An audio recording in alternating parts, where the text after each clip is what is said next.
Hi అండి, welcome to మానతవ్వర్ అమ్మమ్మ వంటలు. హ్యాపీ న్యూ ఇయర్ అండి అందరికీ. కొత్త సంవత్సరం అందరూ ఆయుర ఆరోగ్యాలతో ఉండాలని కోరుకుంటూ మీకోసం ఈ స్వీట్ చూసారా. ఈరోజు సబ్బిం పాయసం చేస్తున్నామండి. సో పాయసాల్లో వెరైటీ ఉంటాయి. సో ఈ సబ్బిం పాయసం అనేది చాలా టేస్ట్గా ఉంటుంది. మీకోసం ఇది ఎలా చేయాలి అనేది చెప్తాను, చూడండి. సో ఇప్పుడు ఇవన్నీ మనం ఇలా నానబెట్టుకోవాలండి. ఇవి తీసుకున్నాం కదా, సబ్బిం అనేది, ఇవి నానబెట్టుకోవాలి. ఒక 1 or 2 hours నానబెట్టుకోవాలండి. ఇప్పుడు మనం వాటర్ పోసుకున్నామండి ఇలా నానబెట్టుకోవడానికి. ఒక 1 hour తర్వాత 1.5 hour తర్వాత మనం చూద్దాం. హాయ్ ఫ్రెండ్, చూడండి ఈ చెట్టు ఎంత బాగుందో చూసారా. ఈ పేరు దీన్ని ఏమంటారో మీరు కామెంట్ చేయండి. అండ్ ఈ చెట్టు మెయిన్ పాజిటివ్ వెబ్స్ కోసం అండి. కిచెన్లో పెట్టుకోవచ్చు, ఎక్కడైనా పెట్టుకోవచ్చు. హాల్లో, కిచెన్లో, ఆఫీస్లో ఎక్కడైనా పెట్టుకోవచ్చు. దీనివల్ల ఎక్కువగా పాజిటివ్ వెబ్స్ అనేటివి ఉంటాయి, మనకి నెగిటివ్ అనేది ఉండదు. సో మీకు పేరు తెలిసి కామెంట్ చేయండి. అండ్ ఇంకొకటి, ఈ పూలు వచ్చేసి చాలా మంచి సువాసన వస్తుంటాయండి, చాలా బాగా పూస్తాయి. చూసారా ఎలా ఉందో. ఇది మా సిస్టర్ వాళ్ళ ఇంట్లో ఉందండి. ఎస్పెషల్లీ మీకు చూపించడానికి ఇలా చేశాను. మీకు కూడా పాజిటివ్ వేవ్స్ ఉండాలని, రావాలని కోరుకుంటూ ఇలా చూపిస్తున్నాను.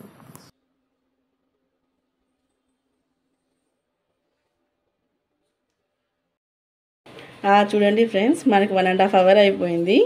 మనం నానబెట్టిన సబ్బియ్యాన్ని చూసారా ఎలా అయిపోయాయో, బాగా మెత్తగా నానిపోయాయి. చూడండి, స్మాష్ చేస్తేనే ఇలా అయిపోతుంది. సో ఇప్పుడు మనం దాని తర్వాత మనం చేయాల్సినవి, మనకు కావాల్సినవి గోడంబి, ద్రాక్ష, యాలకులు అండ్ బాదం పౌడర్ అండి, కప్ ఆఫ్.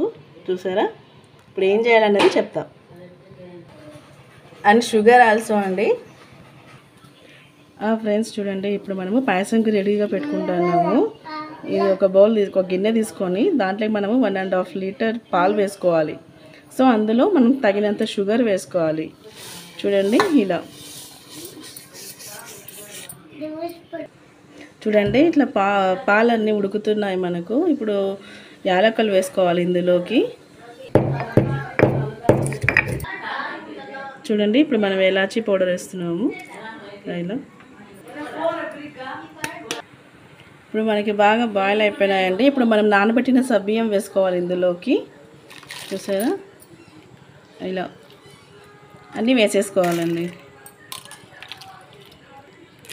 సబ్బియ్యం పాయసం చాలా బాగుంటుందండి. ఇది బాడీకి చలవ కూడా చేస్తుంది. సో ఆరోగ్యానికి అండ్ హెల్త్కి చాలా మంచిది. ఇప్పుడు మనం సబ్బియ్యం వేసాం కదండి, ఒక 10 minutes అయింది. ఇప్పుడు బాదం పౌడర్ వేసుకోవాలి. చూసారా ఇలా అంతా వేసుకొని మిక్స్ చేసుకోవాలి, బాగా కలుపుకోవాలండి. ఇలా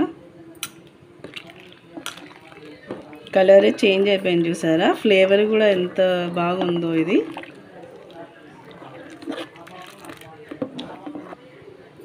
చూడండి ఇలా ఉంది.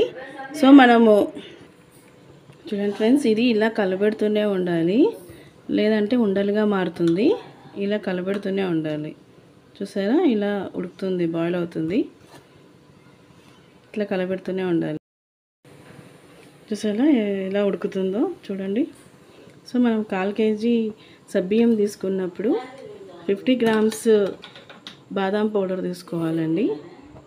అంతకు మించి ఒక స్పూన్ అటు ఇటు అయినా కూడా మనం వేసుకోవచ్చు. చూడండి, మీకు ఇంకా క్వాంటిటీ మించి షుగర్ అవి తీసుకోవాలి. షుగర్ ఎంత అనేది అడ్జస్ట్మెంట్ బట్టి ఉంటుంది. సో కొంచెం ఎక్కువైనా తక్కువైనా అది రుచికి సరిపడా వేసుకోవాలి.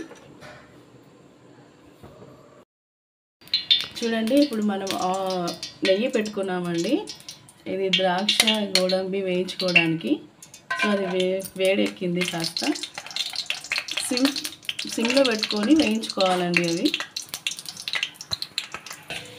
చూడండి ఇలా వేగిపోయాయి ఇవి. గోడంబి, ద్రాక్ష ఇలా గోల్డెన్ కలర్లో వచ్చేసాయి. ఇంకా ఆఫ్ చేసుకోవాలి. ఇప్పుడు అవి అయిపోయాయి కదండి, దీంట్లో పాయసం రెడీ అయిపోయింది. సో అవి ఇందులో వేసుకోవాలి. చూసారా ఇలా అంతా ఇలా మిక్స్ చేసుకోవాలి. చూడండి ఫ్రెండ్స్ ఎలా ఉందో, నోరు ఊరించే సబ్బియ్యం పాయసం. వావ్, నోరు ఊరించి గుమగుమలాడే సబ్బియ్యం పాయసం రెడీ అయిందండి. చూడండి ఫ్రెండ్స్, సబ్బియ్యం పాయసం రెడీ అయిపోయింది. ఎలా ఉందో, కలర్ఫుల్గా ఉంది కదా. గోడంబి, ద్రాక్ష అన్నీ కలిపి చూడగానే టేస్ట్ చేయాలనిపిస్తుంది. రుచికరమైన సబ్బియ్యం పాయసం. అందరికీ హ్యాపీ న్యూ ఇయర్. చాలా టేస్టీగా ఉంది గాయ్స్, మీరు ట్రై చేయండి. ఓకే ఇంత చేసాం. Please like, share, subscribe.